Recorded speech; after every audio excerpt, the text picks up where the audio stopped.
Hello! What's up? Panibagong kagwapuhan na naman tayo mga idol. So ngayon, yung gagawin natin is pangalawang session namin ni Ma'am Idol Hana.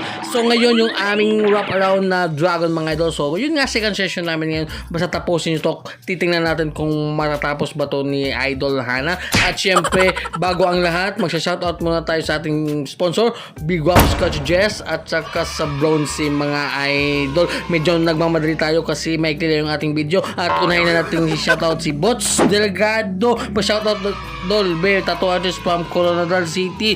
O shoutout sa lahat ng taga Coronadal City, lalo na ni Bots Delgado. So yun, no, natapos na tayo, diba? So after ng 1 hour mga idol, so ito na yung ating second session sa ating wrap around half sleeve na dragon, no?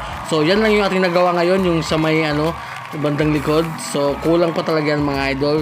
At yun, abangan nyo yung aming pang third session mga idol. So yun nga, mabilis ang video. So yun, at syempre nasatisfied din si dito, si Ma'am Hana, kasi nga nagandahan siya. So may lakad lang talaga siya, kaya medyo madali lang yung aming session ngayon. So yun, at maraming salamat kung umabot hanggang dito. So don't forget to like, comment, share. Okay, bye bye.